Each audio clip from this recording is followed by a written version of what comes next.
tus brazos para conquistar las promesas que Jesús nos da. Solo espera y tú verás el milagro que Cristo hará. Un lugar para celebrar la victoria que su sangre nos da. Solo confía y cree en Él, que en familia lo encontrará.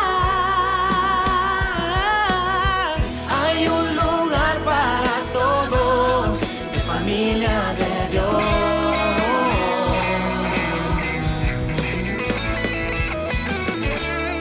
En familia de Dios.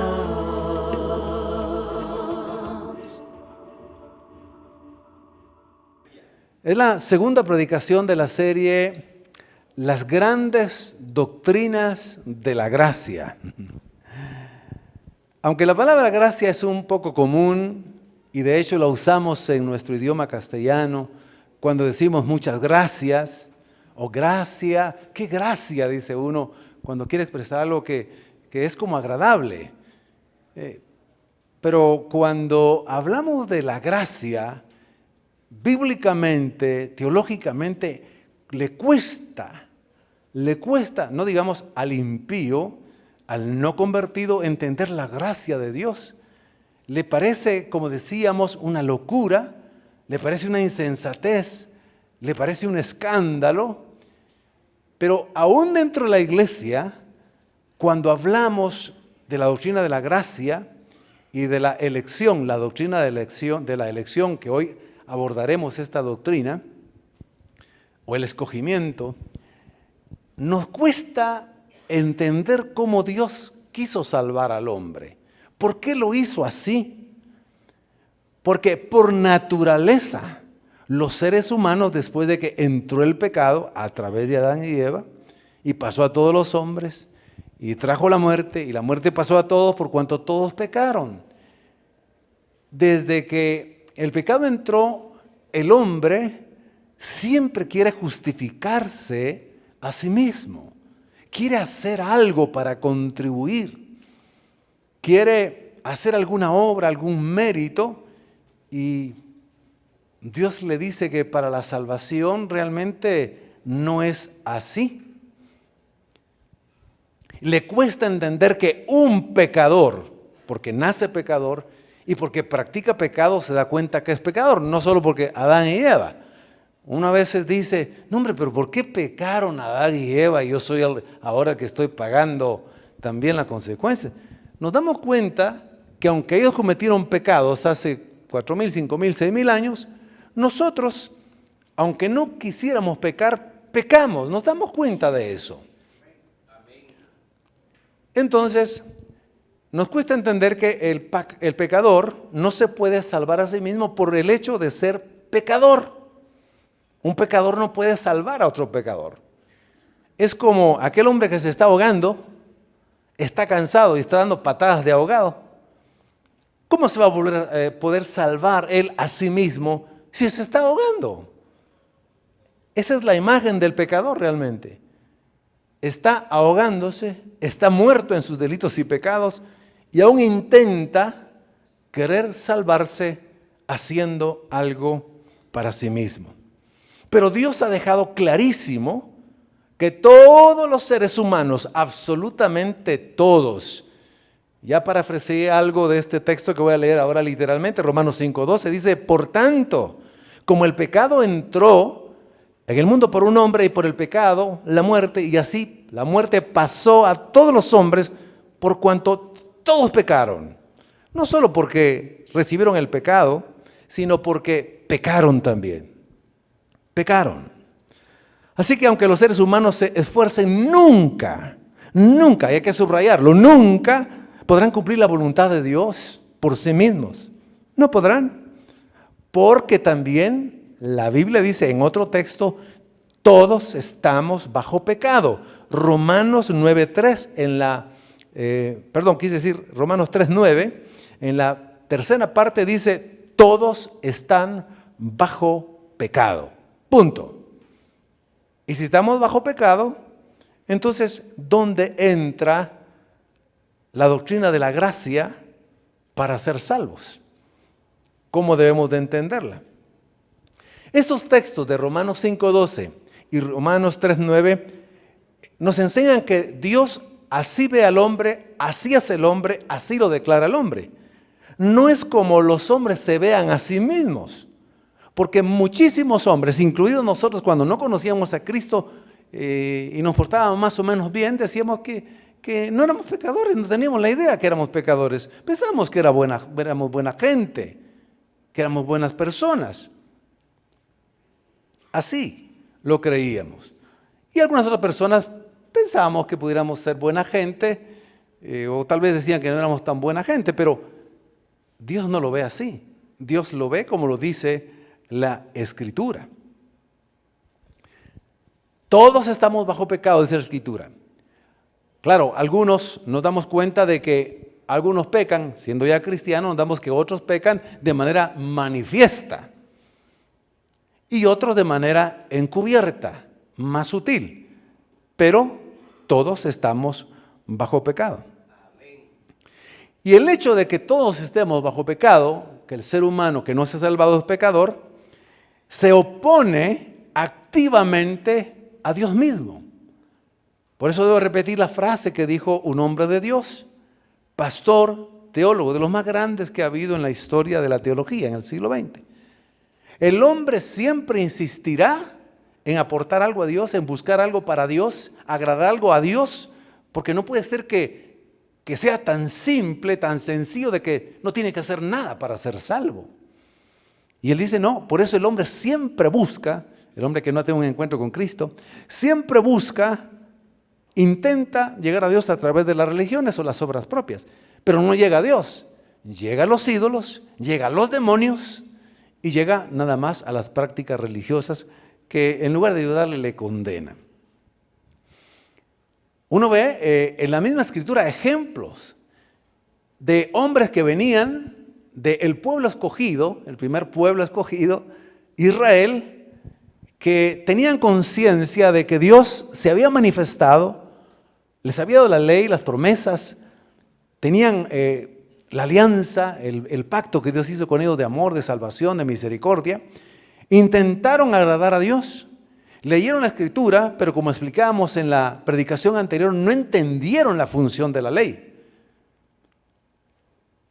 La función de la ley es para que los seres humanos la guarden y se salven. De acuerdo a lo que aprendimos el domingo pasado, la función de la ley no es esa. La función de la ley es mostrar que el hombre es pecador y que no se puede salvar. Pero a pesar de eso, hubo hombres sinceros, como narra la Biblia en uno de los pasajes del Evangelio, un hombre bueno, hasta donde él entendía, era bueno, y vamos a poner las comidas ahí, era bueno, era un buen religioso, llegaba a orar al templo, y en esta ocasión volvió a llegar al templo y se puso a orar. Y oró de esta manera: Dios, te doy gracias porque no soy como los otros hombres, ladrones, injustos y pecadores, adúlteros. Te doy gracias porque ayuno 2 veces a la semana y porque doy diezmos de todo lo que gano. Así oraba este hombre. Y yo puedo entender en esta historia, en esta parábola, le llaman algunos también, que realmente este hombre era una persona buena, porque no le hacía abiertamente daño a los demás, porque intentaba guardar la ley, guardar su religión y asistir regularmente al templo. Puedo creer que este hombre de verdad no era como los otros hombres pecadores, escandalosos. Que este hombre no era ladrón, no le robaba nada a nadie. Que este hombre no era injusto, haciéndole injusticia a los hombres, físicamente, a las personas. Y que no adulteraba de hecho con mujeres. Eso como que humanamente es bueno, ¿verdad? Ante Dios, hablando de la salvación o la gracia, perdón, la salvación, no por gracia, sino por obras. Y el hecho de que ayunara con buena intención o por costumbre, 2 veces a la semana, nos dice que era un hombre que estaba haciendo cosas buenas, humanamente hablando. Y el hecho que diera diezmo de todo lo que ganaba, lo hacía un hombre, según él, candidato para ser salvo. Pero lo sorprendente para los legalistas, para los hombres que están dentro de las religiones, que hay que hacer algo, méritos, obras, sacrificios, meditaciones, respiraciones, vivir una vida de acuerdo a esas reglas para ser salvo. Lo sorprendente es que Jesús dice, él mismo dice, les aseguro que este hombre, después de orar, regresó a su casa sin ser justificado. Qué tremendo, ¿no? Qué tremendo. Mientras, dice parte de la historia, que había otro hombre que entró al templo, pero ni siquiera se acercó al otro que se vestía de una manera decorosa y que tenía las virtudes humanas que ya mencioné, sino que muy lejos de él, lo que hizo fue tirarse al piso, puso su rostro en tierra y decía, lo único que decía es, Señor, oh Dios, ten misericordia, que soy pecador. Ten misericordia de mí, que soy pecador. Y Jesús dice en la segunda parte, en la conclusión de esa historia, mientras que éste, cuando regresó a su casa, regresó justificado. Nosotros decimos aleluya y gloria a Dios porque ya lo entendemos, pero el hombre que no ha nacido de nuevo dice, esto es ridículo, esto no puede ser así. ¿Qué le pasó a ese Dios? Nosotros que nos hemos portado mejor, ¿será que no vamos a ser salvos? Y porque este que hizo todo lo malo, todo lo peor, es un pecador, resulta que este sí puede ser salvo. Es que no entienden la gracia. No comprenden la gracia de Dios. Ellos quieren entender la ley, el mérito y las obras. Así que la predicación la he titulado hoy, Escogidos por gracia, elegidos por gracia. La misma doctrina de la elección es otra doctrina que aún dentro del pueblo del Señor, de la iglesia de Cristo en toda la tierra, hay un sector de la iglesia que todavía no entiende exactamente cómo es que Dios elige por pura gracia. Y dice, pero ¿cómo se le ocurre al Señor elegir a este hombre, a esta mujer, a este hombre? Comenzando con los hombres de la Biblia y las mujeres de la Biblia. Los más débiles, los más pecadores, los más tramposos, los más adúlteros, los peores.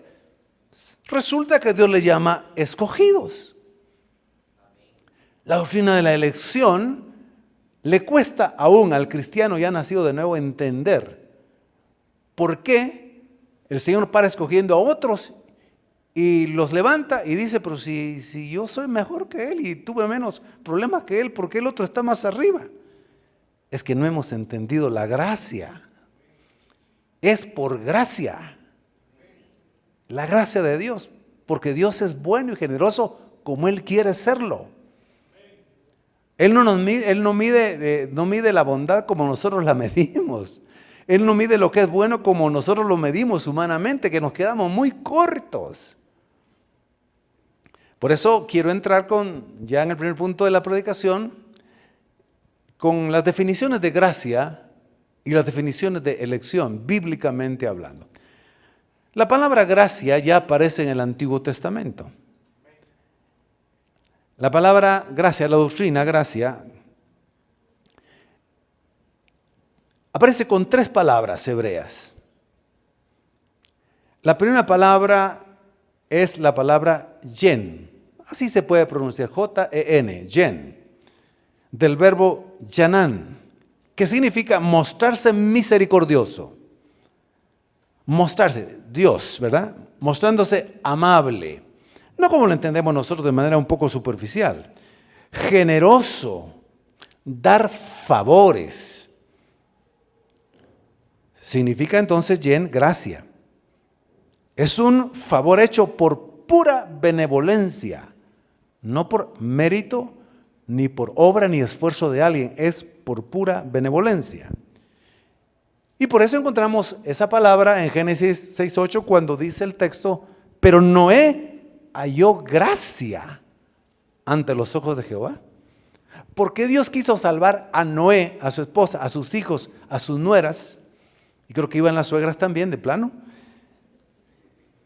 O sea, ¿por qué quiso salvarlas? ¿Por qué quiso salvar a Noé?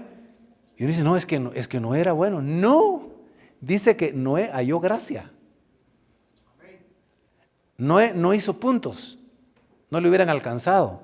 Era pecador igual que todos. Pero Dios quiso mostrar su gracia, su amor y su misericordia y su favor sobre Noé. Y dijo, a este voy a escoger. Y escogió a Noé y escogió a su familia para que construyeran el arca, para que dieran testimonio públicamente al mundo de ese Dios que iba a traer juicio sobre la maldad de aquella generación que se había multiplicado. Noé halló gracia ante los ojos de Dios. ¿Es que Noé era alguien especial? No, ya lo explicamos. La otra palabra es Yesed,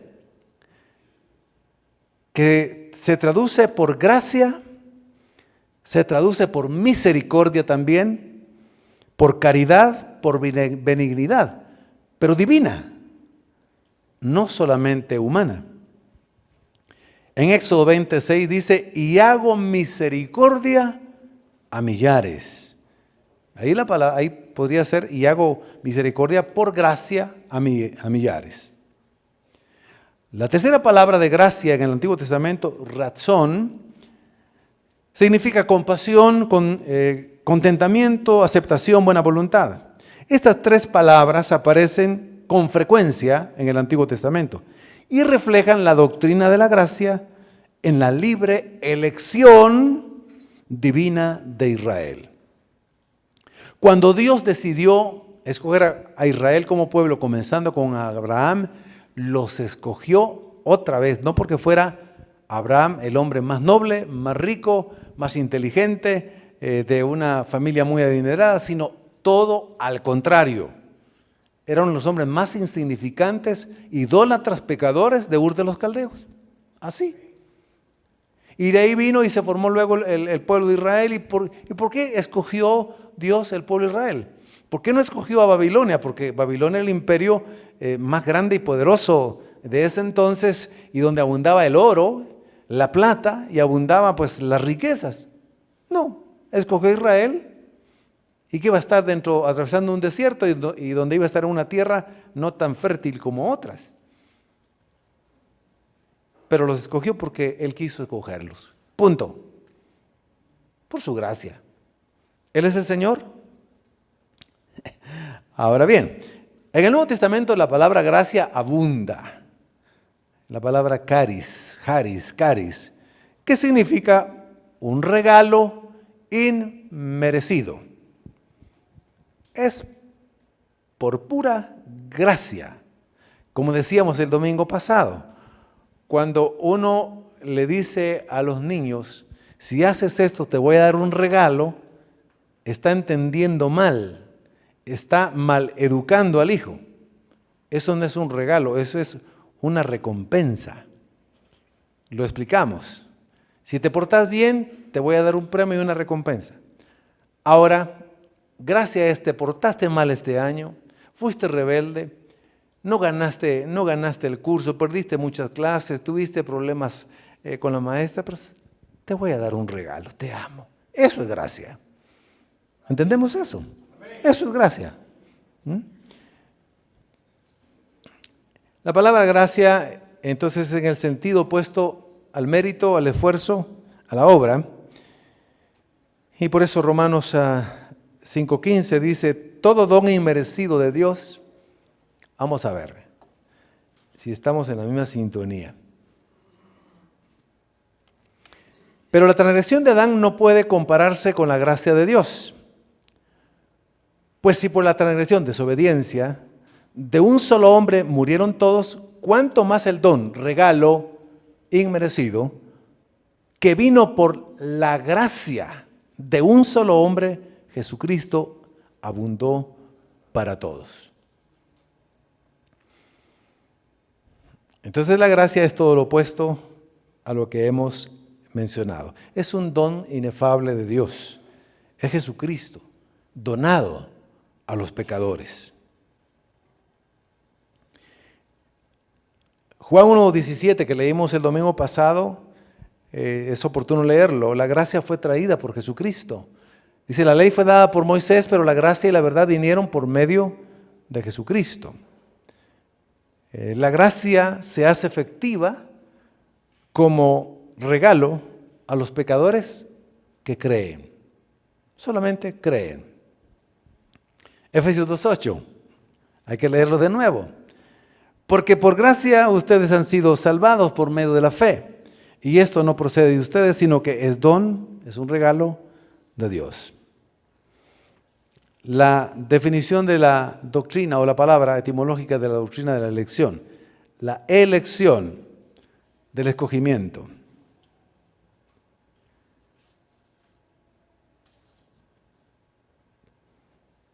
Veamos algunos versículos primero y luego explicaremos un poquitito más. Es impresionante lo que le dice el ángel a María, Lucas 1:30. Y el ángel le dijo, no temas, María, porque has hallado gracia delante de Dios. La interpretación legalista de los cristianos nacidos de nuevo quieren hacernos creer que allí María tenía algo que aportar cuando él le dijo, has hallado gracia delante de Dios. Como quien dice, has hecho algo bueno para que Dios te escogiera. No dice eso el texto. Eso no dice el texto. Has hallado gracia delante de Dios. ¿Sabe qué significa eso? Que Dios te ha escogido por gracia. Sencillamente. Te eligió por gracia.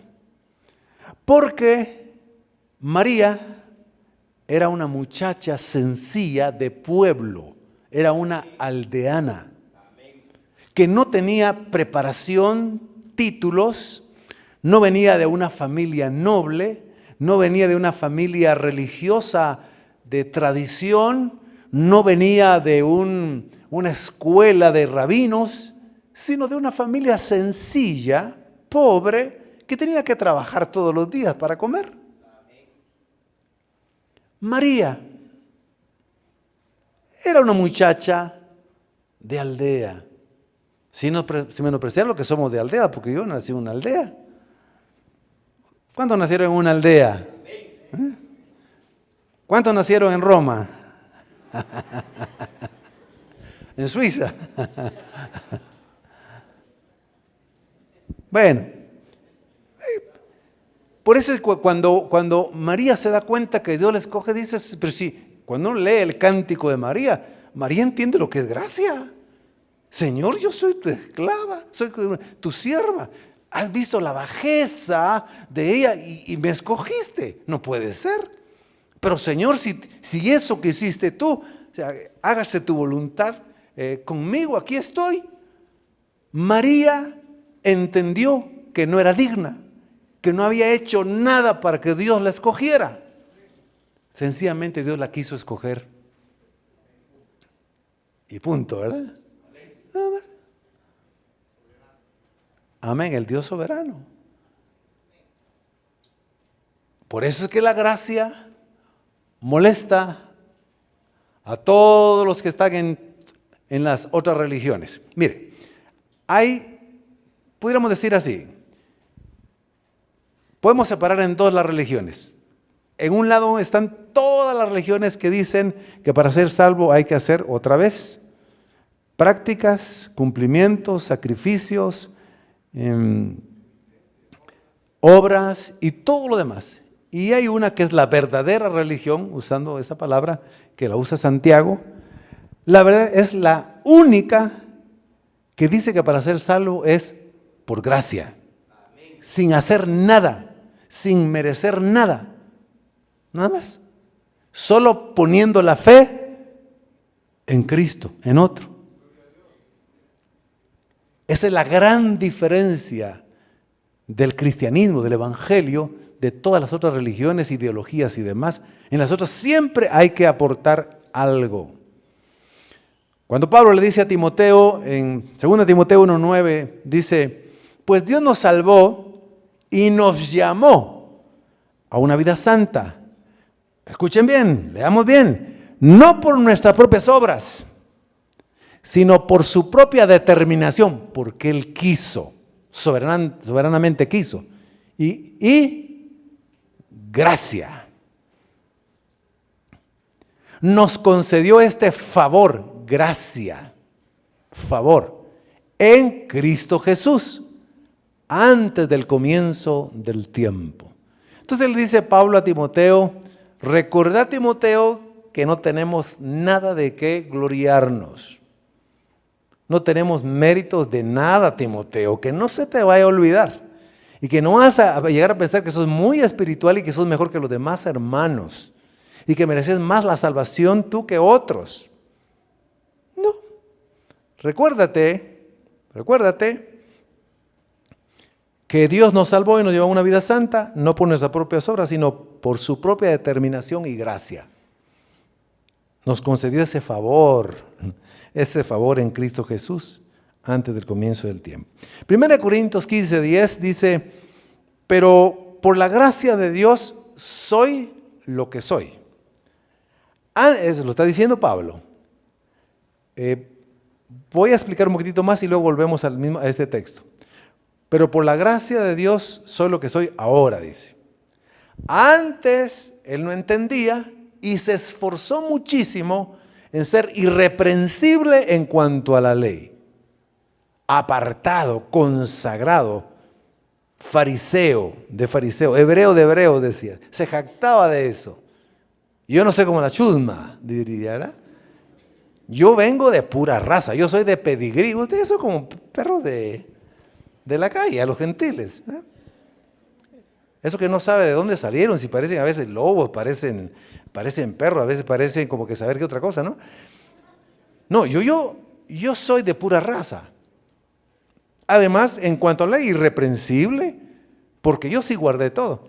De eso se está jacta. Pero él se dio cuenta que eso no le servía de nada. Después dijo, este es basura. Eso me estorbaba para ser salvo. Todo lo bueno que yo quise hacer y lo religioso que yo quise hacer, eso me estorbó. Estaba ciego. Ahora me doy cuenta que no necesitaba nada más que reconocer que soy un terrible pecador. Perseguidor de la iglesia, blasfemo. Él suavizó un poco cuando dice perseguidor de la iglesia, ¿verdad? Pero los que tradujeron también, pero él asesinó a muchos cristianos en el nombre de Dios. Ahora le dice, en Cristo Jesús se da cuenta que por pura gracia escogió a ese terco, obstinado, orgulloso y corrupto religioso llamado Saulo de Tarso. Y dice, Señor, qué bueno, qué misericordia, porque yo no merecía nada. Ahora entiendo que soy lo que soy, pues siervo de Dios, hijo de Dios, profeta, maestro y también apóstol. Señor, no, soy lo que soy por la pura gracia de Dios. Su gracia para conmigo, dice, no resultó en vana, no resultó vana. Antes bien he trabajado mucho más que todos ellos, los otros apóstoles, pero no yo, dice otra vez, sino que la gracia de Dios conmigo. Todo lo que usted hace y sirve y tiene y le da al Señor, no es usted, es la gracia de Dios en usted. Es de Él, no es usted, ni soy yo.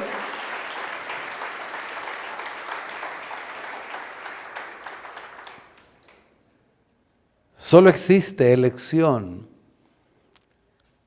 cuando ésta depende enteramente de la libertad del Señor que elige a quien Él quiere. E impresionantemente en la Escritura escoge siempre a los menos favorecidos humanamente. De lo vil, de lo menospreciado, de lo débil, escogió Dios para avergonzar a lo noble, a lo fuerte, a lo poderoso. Así quiso hacerlo Dios. Y gracias a Dios que nosotros estábamos del lado de los débiles, de los viles, de los menospreciados. Aunque aquí creo que todos eran santos, ¿no? No quieren decir amén ustedes. De ese lado, gracias a Dios que estamos de ese lado. Porque si estuviéramos del otro lado, humanamente, los fuertes, los poderosos, los nobles, pues difícilmente se van a salvar por su orgullo. Porque quieren aportar algo para la salvación. Y cuando quieren aportar algo para la salvación, eso les impide entrar a la gracia. No, ¿cómo van a recibir algo si dicen que no la necesitan?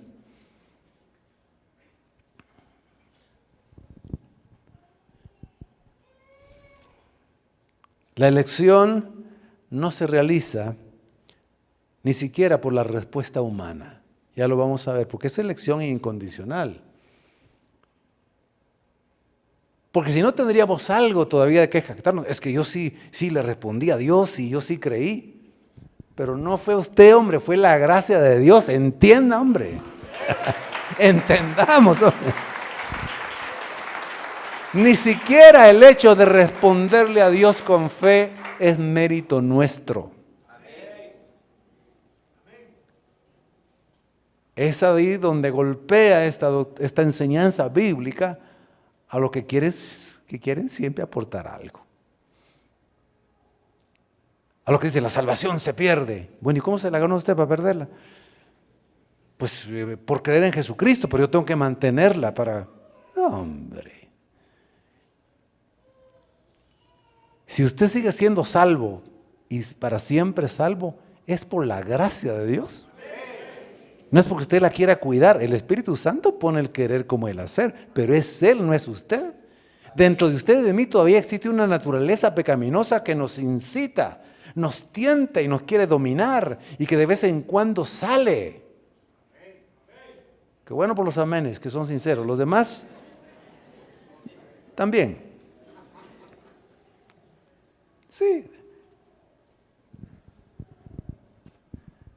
Y algunos creyentes, aunque saben que son salvos por gracia, procuran consagrarse o procuramos consagrarnos gracias a Dios como queriendo tener mérito para ser un poco más merecedores de la salvación. No es así. Por supuesto que el vivir una vida consagrada trae la bendición de Dios y los que, fíjense pues, buscamos agradarlos y buscamos consagrarnos día a día, tendremos recompensa, pero es para premios, no es por la salvación. La salvación es gratuita. Amén. Es por gracia.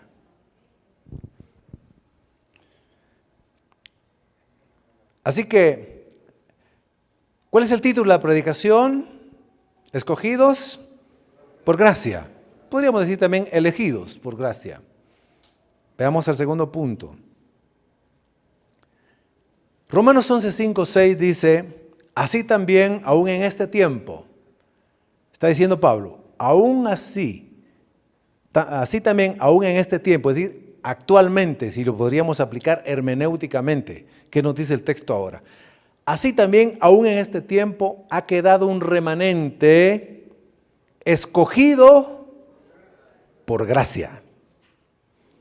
Esto está dentro del contexto de que Pablo está hablando de cómo Dios en el Antiguo Testamento se guardó 7,000 rodillas que no doblaron sus rodillas ante Baal. Pero él dice, yo me reservé, fui yo, no fueron ellos. Otra vez la gracia del Señor. Entonces, por eso dice, y aún en este tiempo, así como el Señor por gracia mantuvo un remanente fiel en el pueblo de Israel, ahora dice, también lo sigue manteniendo por gracia, aún en este tiempo. Es escogido por pura gracia. Hasta el día de hoy. Por eso es que la salvación en última instancia, por supuesto, no en última instancia, sino siempre, no depende de nosotros, es de Cristo. Ahora, con la salvación que se nos ha nosotros sí tenemos que responder ya, pero eso no cuenta para la salvación, con gratitud, con adoración, con alabanza, con consagración. Correcto, para disfrutar de la vida cristiana y ser victoriosos en medio de las pruebas que tengamos. Sí. Cuando uno ve que es un remanente escogido por gracia, y dice el versículo 6, y si por gracia, ya no es por obras. De otra manera la gracia ya no sería gracia. Y si por obras, entonces ya no es gracia. De otra manera la obra ya no es obra. Pablo insiste una y otra vez para que los romanos cristianos que se han convertido al Señor entiendan bien la gracia y entiendan bien la elección, para que se les grabe. Y si por gracia ya no es por obras. De otra manera la gracia ya no es gracia. Y si por obras ya no es gracia. Entiéndanlo. Decía los romanos, ¿verdad? Y nos dice a nosotros también. Y de otra manera la obra ya no es obra. Cuando uno ve los que conformaron y que resaltan, por así decirlo, en la historia de la salvación del Antiguo Testamento, como hombres, grandes hombres de Dios, fue Dios quien los levantó. No porque ellos se hicieran grandes por sus propios méritos. Cuando uno podríamos mencionar varios, pero ve un Abraham. Abraham, ¿cómo se le llama? ¿Cómo es conocido? Como el padre de la fe y el padre de los creyentes. La palabra Abraham, que así lo encontró él, lo llamó, lo escogió, lo eligió, por pura gracia, por pura misericordia, significa Padre exaltado. Cuando él lo llamó, lo escogió y le dijo que iba a hacer grandes cosas con él, porque él quiso hacerlo, le dijo, te vas a llamar Abraham. Entonces, si Abraham significa Padre exaltado, ahora te vas a llamar Padre de multitudes. Pero también se le llamó el Padre de la fe. Entonces, cuando uno ve un poco de la historia de estos hombres que fueron elegidos por gracia y que de alguna manera nos representa a todos los que hemos sido elegidos por pura gracia, vemos que era un hombre sencillo, imperfecto, con muchos errores y con pecados. De trasfondo pagano, como ya lo dije, pero ahora les voy a dar un versículo. Nehemías 9:7, en esta traducción dice así: Señor, tú Señor eres el Dios que eligió a Abraham, Padre exaltado. Tú le ordenaste salir de Ur de los Caldeos, la más pagana, la más idolátrica, la más pecadora, la más pervertida de ese entonces, la Babilonia. Ur de los Caldeos, y tú le pusiste por nombre Abraham, Padre de multitudes. Fuiste tú, el énfasis. Tú lo elegiste, tú lo ordenaste, tú le pusiste, de él es todo. Por eso Abraham no tenía nada de qué jactarse, porque al final vemos a un Abraham, el gran patriarca, el gran padre de fe, que al final vemos sus debilidades, sus fragilidades, errores y pecados. Él es su historia. La Biblia no los esconde, porque Dios quiere mostrar no solo la bondad de él, sino en realidad el hombre necesitado y que el hombre es imperfecto. Uno ve en la historia de Abraham que no solo era de trasfondo pagano para que no se jactara, que era alguien muy especial, también en un momento dado empezó a desconfiar de las promesas de Dios. Dios le había dado la promesa que lo iba a proteger, lo iba a guiar, lo iba a llevar a un lugar, le iba a hacer padre de multitudes y a una nación grande. Pero ya en la lucha del día a día, cuando hay una gran hambruna y tiene que ya migrar a un lugar específico de Egipto, cuando lleva a su esposa Sara, que era muy hermosa, de hermoso parecer, era hermosa, preciosa Sara, entonces le dio miedo cuando estuvo en el pueblo de Egipto. Y entonces dijo él, ya muy astutamente, humanamente, dijo, voy a decir que es mi hermana, no mi esposa, porque si digo que es mi esposa me van a matar. Entonces, ¿dónde estaba la fe ahí? ¿En qué confianza, en qué estaba confiando? No estaba confiando en Dios en ese momento. Dijo, no, mejor voy a decir que es mi esposa.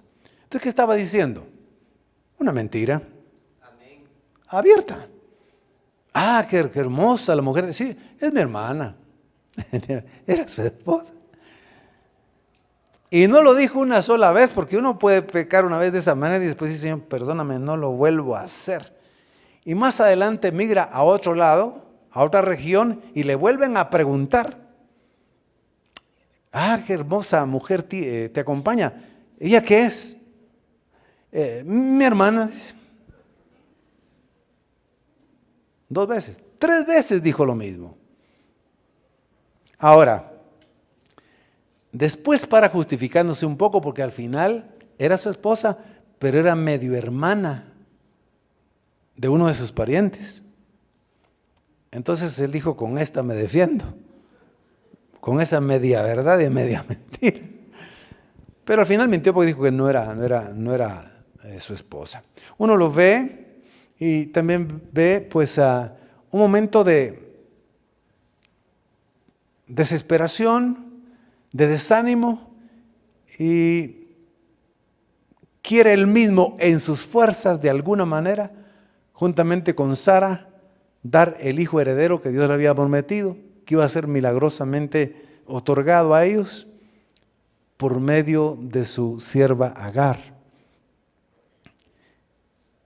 Y aceptó, creyendo que, bueno, también Sara se debilitó en su fe y dijo, no, ya es mucho tiempo, creo que Dios nos va a dar un hijo si no es a través de Sara. Creo que no entendimos bien la profecía, creo que no entendimos bien lo que el Señor nos dijo. Yo creo que lo va a cumplir, sí, pero es con nuestra sierva Sara, que Agar, le dijo Sara.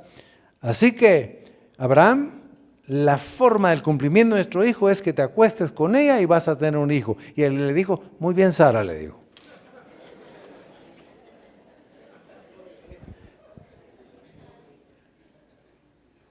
Ahí se le fue la fe. Se desesperó. Y también, pues, estuvo con su sierva Sara. Con la sierva de Sara, Agar. Y ustedes saben la historia, y le hemos dicho, y si la han escuchado, que pues nació Ismael y después hubo uno de conflictos terribles entre Agar y Sara. Después ya mandaba Agar y no Sara, y Sara peleando con Agar y con los niños, y que Sara se puso como se ponen las mujeres a veces, celosas, y en este caso mayormente. Ella misma le había dicho, es con ella, y después cuando vio que ella ya se sentía superior a ella, empezó a reclamarle a Abraham. Mira Abraham lo que has hecho, mira el hijo de Agar, mira todo lo que nos ha provocado. Pues, sí. Y Abraham le ha dicho, pues si tú me lo dijiste, si tú me mandaste, ahora aguantala, no le dijo así. Pasaron muchas cosas terribles. Pero lo peor es que Ismael resultó ser que fue uno de los hombres fuertes, porque Dios quiso así. Dios bendijo a Ismael, lo bendijo y le dijo, serás fuerte, serás fiero, serás valiente, pelearás contra todos y todos pelearán contra ti y serás fuerte y te multiplicarás también. Gracia del Señor también. Pero le trajo pleitos a ellos y también un problema complicado históricamente, proféticamente al pueblo de Israel. Pero Dios escogió a Abraham con todos esos detalles en los que estamos mencionando que había fallado tremendamente.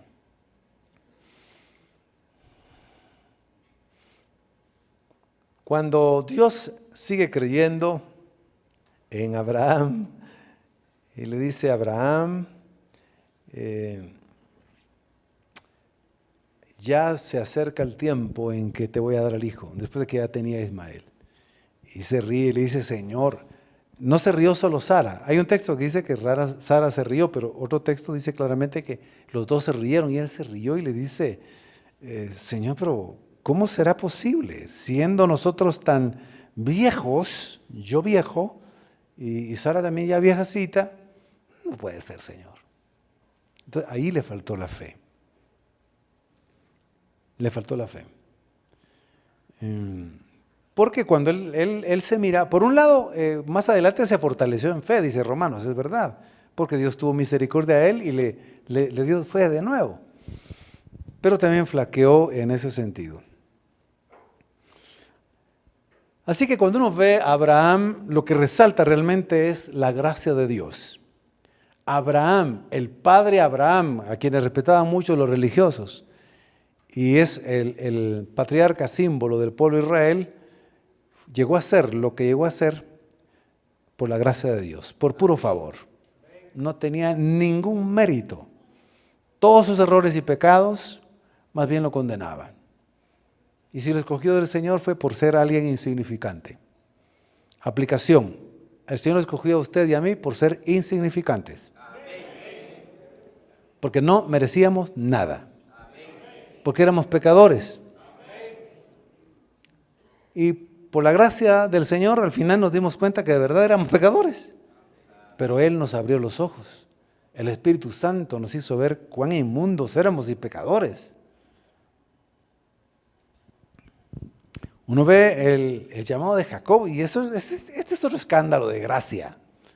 Uno dice, pero ¿cómo puede ser Jacob, diría el legalista que está dentro de cada ser humano y el fariseo que quiere salir siempre en algunos cristianos ya nacidos de nuevo?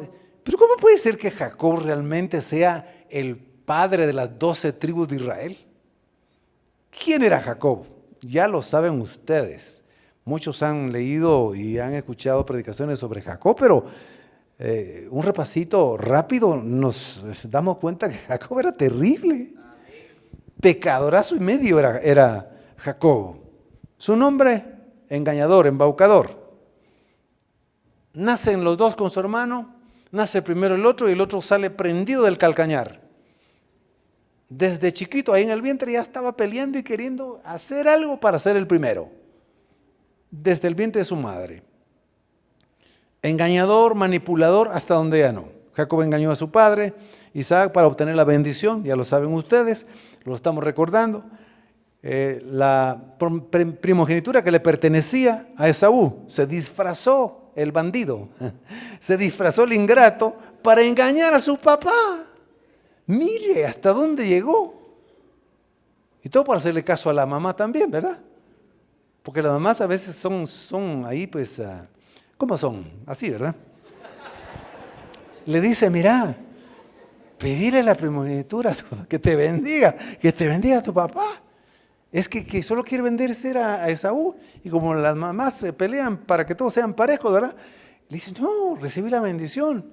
Y le dice, mamá, pero es que va a descubrir que soy yo, porque yo me puedo poner las vestiduras de Esaú, pero me va a tocar los brazos y Esaú tiene mucho vello, yo soy lampiño. Y le dice, ¿sabes qué tiene que hacer? Ponete pelos de cabra, ponete cositas ahí. Todo se lo diseñó, mire qué excelente forma de maquinar perversamente la mamá. Entonces llegó el otro y soy Esaú, bendíceme. Y ya te traigo aquí el plato que me pediste. Entonces, le dice, sí, siento la ropa de Esaú, los vellos de Esaú, pero la voz no es de Esaú. Es que ya no estás oyendo bien, papá. Total que lo paró bendiciendo. Le robó la primogenitura y la bendición. Fue deshonesto. Fue deshonesto porque también cuando le propuso comprarle la primogenitura a Esaú, él sabía que la ley estipulaba que el primogénito era el primogénito y que el primogénito era el que al final recibía la doble porción de herencia o doble porción de lo que los padres debían de darle y que él debería de ver por sus hermanos. Él ya lo sabía, pero quiso ser deshonesto porque le dijo, te compro la primogenitura. Y claro, el otro andaba pues no espiritualmente bien porque no comprendió en ese momento que valía mucho la bendición de Dios establecida para los primogénitos. También el otro es responsable, pero el otro, quien lo tentó fue él, le dijo, vendémela. ¿Y por cuánto se la vendió? Pues sí, hombre, se la hubiera vendido bien siquiera, hombre.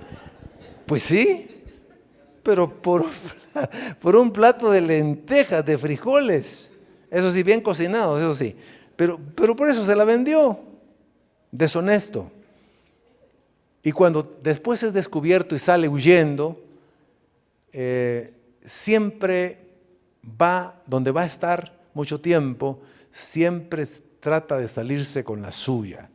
Engaña, manipula, busca retuerce las cosas, las circunstancias, quiere cambiarlas para salir siempre ganando. Hasta que Dios comienza a mostrársele, hasta que tiene un encuentro real, ahí en la lucha que tuvo con el ángel de Dios, uno ve que hay una transformación, pero ve uno a un Jacob también. Es cierto que el papá de la que él se enamoró, Raquel, el papá de Lea con la que se tuvo que casar primero, lo engañó, pero él tampoco se dejó. Él volvió a engañar, aunque cumplió a su suegro, y de pronto dijo, me voy. Y vemos que tenía todavía miedo y temor de encontrar a su hermano, pues al final Jacob se da cuenta que es un pecador. Se da cuenta que Dios por misericordia lo escogió a él finalmente. Si hablamos de pecados, pues él fue polígamo también.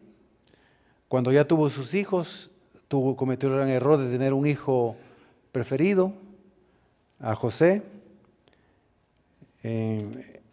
Eso fue desacertado, aunque estaba dentro del plan de Dios. En un momento dado también dudó de las promesas de Dios después del encuentro que tuvo en Peniel con el Señor. Y no fue un buen padre. Realmente no puso orden, falló, tuvo falta de liderazgo. Pero aún así la gracia de Dios para Jacob fue abundante, porque todo eso lo descalificaría para ser el padre de Israel, de las 12 tribus de Israel. Entonces, pese a todo, ahí en Jacob vemos un ejemplo de que fue escogido por pura gracia. Por pura gracia. Y eso lo retoma Pablo en el capítulo 9 de Romanos. Dice, está escrito, yo tendré misericordia del que tenga misericordia. Y dice también en otra parte del texto, dice, no había nacido ni Jacob ni Esaú, ni habían hecho ni bien ni mal. Pero el Señor dijo, a Jacob amé y a Esaú aborrecí. O sea, Dios lo escogió y lo eligió sin que antes de que hubiese pasado todo lo que le hemos resumido acá. Entonces lo escogió por pura gracia, no por lo que hizo. Si le hubiera hecho justicia por lo que hizo, hubiera ido a condenación Jacob, no a salvación, y con aquel hombre que ya transformado por la gracia del Señor, es un hombre humilde, es un hombre que adora al Señor, reconoce su debilidad, su fragilidad, sabe que de Dios ha venido todo y muere bendiciendo a todos sus hijos, dando profecías, lleno de la gracia del Señor, podríamos decir lleno del Espíritu que vino sobre él y profetizó. Ahí vemos pues la elección por gracia. Podríamos hablar de otros hombres del Antiguo Testamento, pero vamos a mencionar por lo menos un ejemplo del Nuevo Testamento. Y aquí entra el tercer punto de la predicación, que se titula Yo los elegí a ustedes. Y está basado en un texto. Ya vimos elegidos por gracia, no solo con Romanos 11, 5 al 6, sino ejemplos del Antiguo Testamento, Abraham y Jacob. Ahora en el Nuevo Testamento hay un pasaje impresionante, maravilloso, que tiene que ver con la elección y la gracia.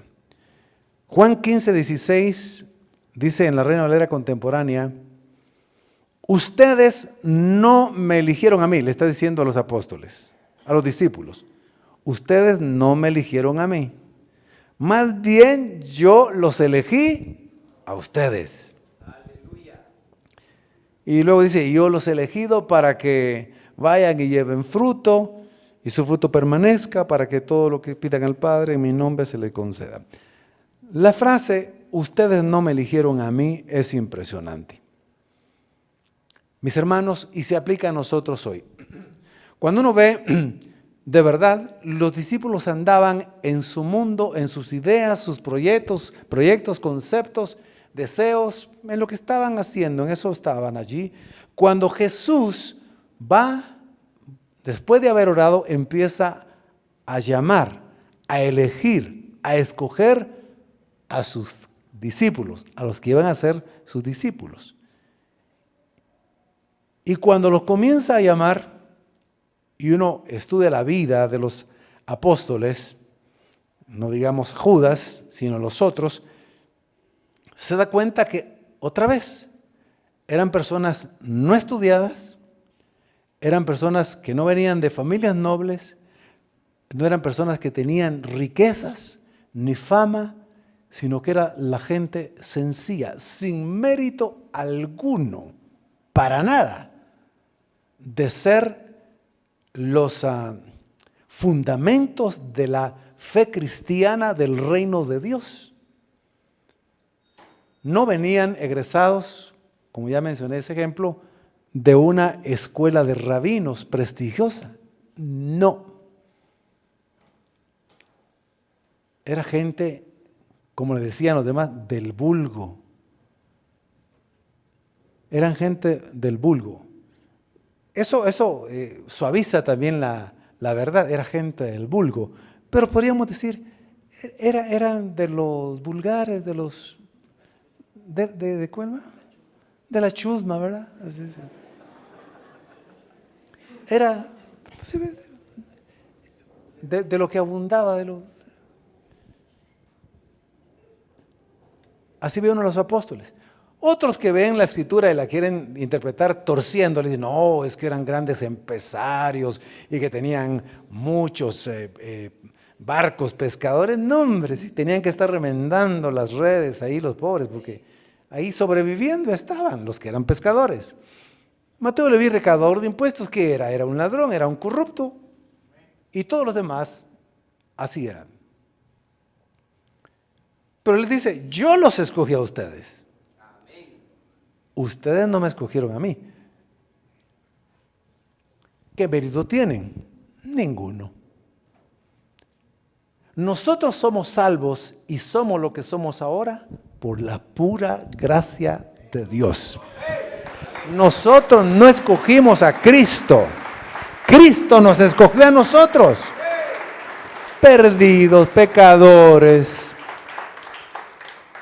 y todo lo demás que cada uno lo puede aplicar a su propia vida y que sabemos lo que Dios transformó en nuestras vidas. Nosotros no hubiéramos podido elegirlo. Ni siquiera los más sabios, o sea, ninguno. Entonces le voy a decir, no se vayan a jactar. Yo los escogí a ustedes con todos sus errores, defectos y demás. Y los amó, los toleró, los enseñó, los aguantó, los soportó, los corrigió. Porque ahí andaban dentro de los mismos discípulos, viendo, a ver, no entendían, fíjese, el Señor los había escogido por pura gracia, pero cuando ya el Señor los había llenado también de autoridad, les había dado autoridad, y ellos creyendo en el Señor, que cuando Él los mandó a echar fuera demonios, echaron fuera demonios, oraron por los enfermos y sanaron. Entonces ya empezaron a creer que eran muy especiales, y empezaron a decir, no, pero ¿y quién de nosotros será el que va a estar mejor allá en el reino? ¿Quién será el más grande? Entre ellos estaban viendo quién iba a tener el primer lugar. Así. ¿Quién era mejor que el otro? Discutiendo. Otros diciendo, Señor, ahí hay unos que andan predicando el evangelio, pero no están con nosotros. Señor, ¿te parece que hagamos descender fuego del cielo para que los consuma? Ellos pensaron, excelente, háganlo por favor. Pensaron que así les iba a decir Jesús. Y les dijo, ustedes no saben de qué espíritu son. En este momento recibieron una idea diabólica. Así eran los apóstoles. Así eran. Y finalmente cuando Jesucristo murió, ninguno creyó realmente que Jesucristo iba a resucitar. Hasta que Jesucristo se les apareció resucitado. Cuando Jesucristo lo crucificaron, fue sepultado y resucitó al tercer día, ¿qué hicieron ellos? Huyeron y se fueron a esconder Y se encerraron todos. Los que habían echado fuera demonios, los que habían sanado a los enfermos, los que habían sido testigos de los milagros de Jesús, los que se creían mucho, estaban escondidos. Y ahí se les apareció Jesús a ellos. Y les dice: paz a vosotros. No teman, soy yo. Mire qué amor, mire qué gracia, qué paciencia. Aquí estoy yo. Y ahí estuvo con ellos. Y dice que estuvo 40 días con ellos. Ya no estaba Judas, sino el que lo había sustituido, enseñándoles acerca del reino de Dios.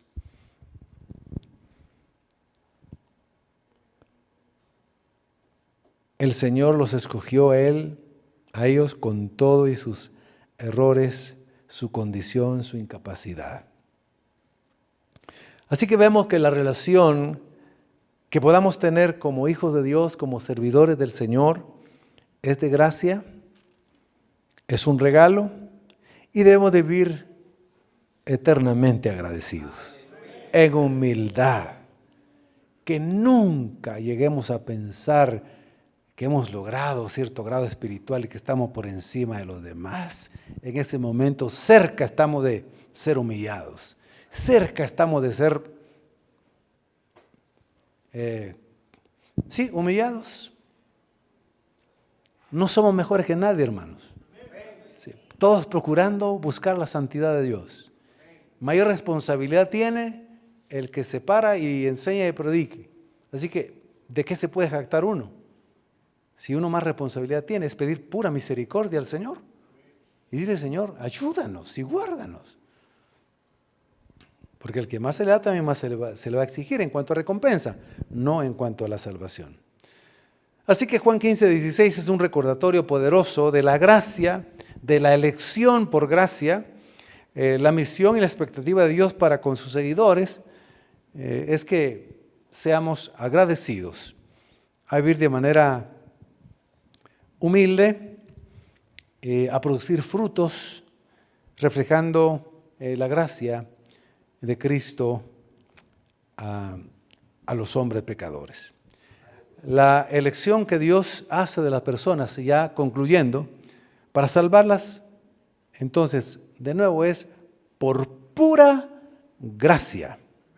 No puede ser jamás por méritos, obras, virtudes, religión o ética de los hombres, pues todos son pecadores. El himno Sublime Gracia, Amazing Grace en inglés, fue escrito por el pastor inglés John Newton en el año de 1779, hace 245 años, y todavía se sigue cantando el día de hoy. Sublime Gracia. Sublime Gracia. ¿Cómo este hombre se encontró con la gracia de Dios, o la gracia lo encontró, y se dio cuenta que era un terrible pecador? Él nació de una madre muy cristiana. El padre no era cristiano. Y de ese hogar donde había un buen ejemplo de parte de la madre, pero no del padre, de pronto él, habiendo crecido en la iglesia, le entró una rebeldía terrible contra Dios, contra la iglesia, y se volvió, según el propio testimonio de él, uno de los hombres más blasfemos contra Dios, contra la iglesia, contra el evangelio y contra las demás personas. Si alguien era más mal hablado y blasfemo que todos los demás, era él. Él les ganaba. Terrible. Como decimos aquí y como han dicho algunos, de cada 10 palabras que decía, 9 eran palabras corruptas y soeces, y una no. Pero además, tempranamente en esa rebeldía se involucró en el trabajo de un barco en el que se traficaba personas. Se compraban y se vendían esclavos. Y él se dio cuenta que ese negocio producía mucho dinero. Y se dedicó a comprar y a vender esclavos. En una gran tormenta en ese barco, en el que había mucho peligro de que naufragara, este hombre tembló. Este hombre le entró un profundo miedo de morir sin ser salvo, porque la madre le instruyó sobre el Evangelio. Pero él pensó y dijo, pero ¿cómo he de ser salvo si he blasfemado contra Dios? Si he blasfemado contra la iglesia, he blasfemado contra todos y he hecho tanta maldad comprando y vendiendo gente, esclavos. No creo que Dios me quiera perdonar. Ese es el otro extremo. De aquellos que creyendo que son tan pecadores no pueden aportar algo para su salvación. Y el Señor le dice, no, es que no puedes aportar. Los que pecaron menos no pueden aportar nada. Y tú, en el caso de Jonathan, que eres tan grande pecador, tampoco puedes aportar algo. Y el Señor le mostró su gracia y le dijo, no son tus méritos. Entre más pecador eres, más abunda la gracia para ti. Cree en Jesucristo y serás salvo. Nada más. Y entregó su vida al Señor Jesucristo porque fue una iluminación de gracia. Y entonces él compuso ese himno maravilloso. Algunas estrofas dicen así: sublime gracia del Señor que a un pecador salvó. Fui ciego, mas hoy veo yo. Perdido y me halló, su gracia me enseñó a temer. Mis dudas ahuyentó. Oh, cuán precioso fue a mi ser cuando Él me transformó.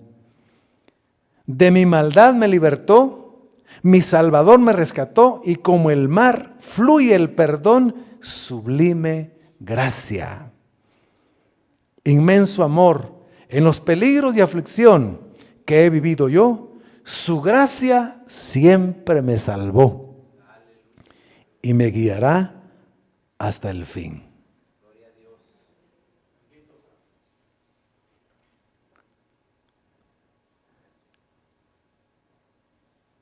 Cuando el carcelero de Filipos le pregunta a Saulo y a Silas, señores, ¿qué debo de hacer para ser salvo? ¿Qué le respondió Pablo? Cree en el Señor Jesucristo. Le dijo, y será salvo, ¿verdad? Es solo creer. ¿Y qué es creer en Jesucristo? Escuchen bien esto. Es confiar en otro que murió en la cruz por mis pecados. Creer es no confiar en mí, sino confiar en otro. Confiar en Cristo Jesús. Es lo único que hay que hacer. Es por pura gracia. No puede ser de otra forma. Pónganse de pie, mis queridos hermanos.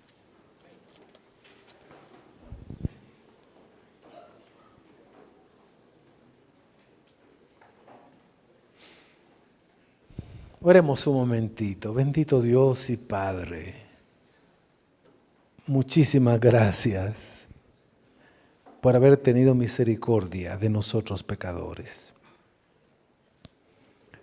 Señor, hemos entendido un poquito más de tu gracia.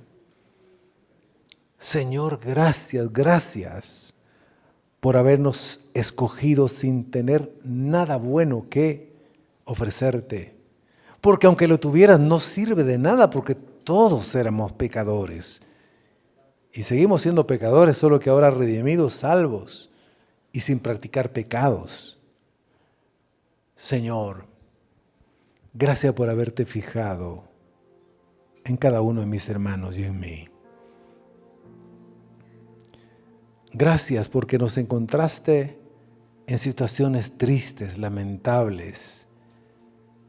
Gracias, Señor, porque pudimos ver que no podíamos resolver. nuestra propia vida, que estábamos esclavizados en nuestros delitos y pecados muertos. No había manera, Señor. No teníamos solución humanamente. No podíamos salvarnos a nosotros mismos. Pero nos mostraste la forma. Decidí amarte tal y como eres. Decidí salvarte tal y como eres. ¿Cómo eras? Decidí hacerte mi hijo porque te amé. No hiciste nada bueno para merecerlo. Te lo di porque quise dártelo. Te amé porque quise amarte y hacer algo maravilloso en tu vida. Gracias, Señor. Bendito sea tu nombre. Somos lo que somos. Ahora tus hijos, tus servidores, tu iglesia, sacerdotes del Señor, de tu iglesia ante ti. Todo lo que somos, lo somos por la gracia de Dios, por tu gracia. Somos elegidos porque tú quisiste elegirnos. El mundo no entenderá. Algunos dirán, ¿y cómo es que escogiste a este o a ese otro? Sí, Dios quiso hacerlo por gracia. Y esa gracia se extiende a todos los seres humanos, a todos los seres pecadores. Se extiende. No es solo para nosotros los que ya somos salvos. La gracia es para todos los pecadores, los más grandes pecadores humanamente, los que no pecan tanto humanamente, o los que quizá pecan menos, pero delante de Dios todos son pecadores. Y esa gracia se ofrece ahora a través del Evangelio. Señor, usa nuestras vidas para dar de gracia lo que de gracia hemos recibido. Con solo nuestro comportamiento, con solo dar testimonio, Señor, todos los pecadores pueden beber de tu gracia y ser salvos. Que logren entender que no hay otra forma ni otro medio. Es un regalo tuyo. Usa nuestras vidas. Amén. Si cantamos una parte del coro que estábamos cantando todavía. Tú nos escogiste. Qué hermoso, ¿verdad? Tú nos escogiste. Antes que el mundo fuese. Si ponemos la letra. Para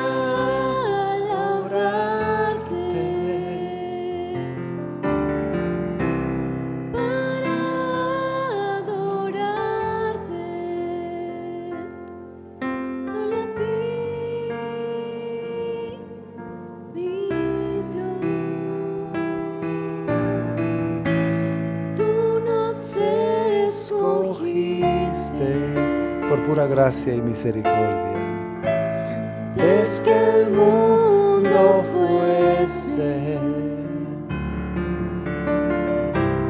para alabarte. Gracias, Señor, sí, para alabarte. Para adorarte. Gracias, Jesús. Solo a ti. Sí, Señor.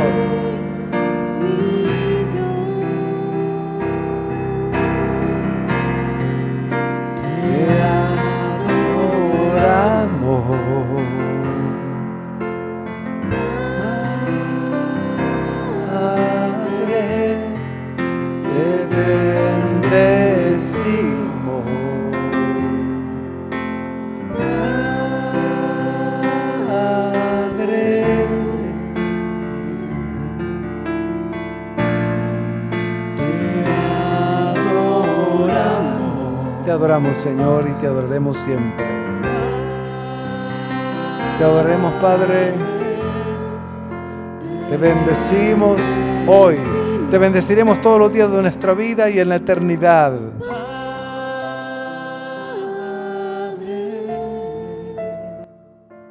Gracias, Jesús. A los que hemos comprendido que fuimos salvos por gracia y lo seremos siendo por pura gracia, le damos un fuerte aplauso a nuestro Dios. Gracias, Señor, por mostrarnos tu gracia, gracia sobre gracia en nuestra vida, en nuestra familia, en nuestro matrimonio, en nuestros hijos. Confiamos que tu gracia se derrama sobre nosotros, lo creemos. Y esa gracia se derramó sobre nosotros, sobre nuestras generaciones, sobre nuestros hijos. Señor, sobre familia, sobre matrimonio, sobre la iglesia, sobre nuestro país, sobre, Señor, todas las áreas de nuestra vida. Que tu gracia abunde, Señor. Padre, así como en Guatemala ha abundado el pecado, tu gracia va a sobreabundar.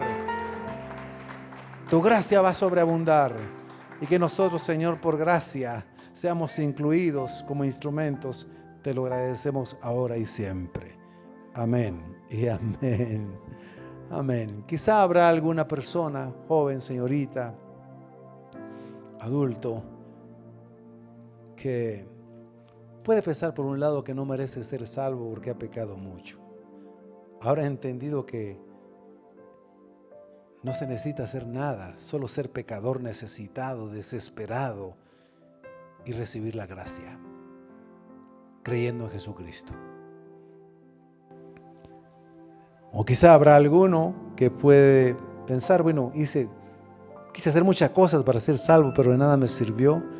Claro, ahora he entendido que no sirve nada, aunque sea bueno para contribuir a su salvación. Solo necesita creer en Jesucristo. Y por gracia, por regalo, recibirá la salvación. Si alguien quiere recibir el regalo de la salvación, crea en este momento y diga conmigo esta palabra de fe. Creo en ti, Jesucristo, como el Señor, el Rey del universo.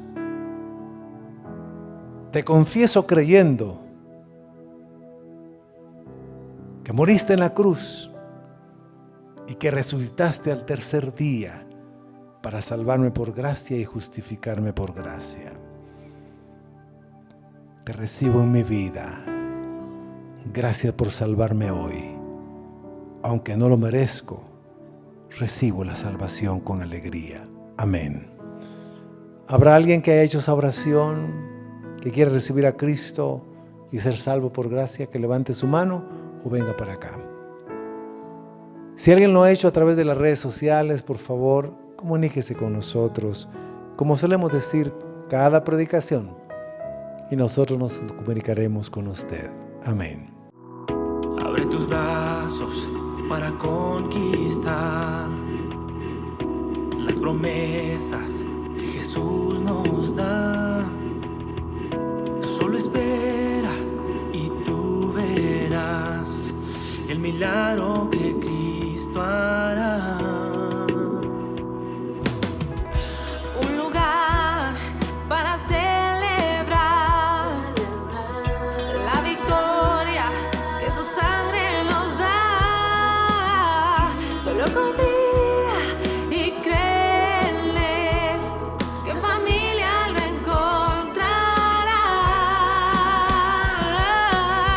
Hay un lugar para todos, de familia de Dios.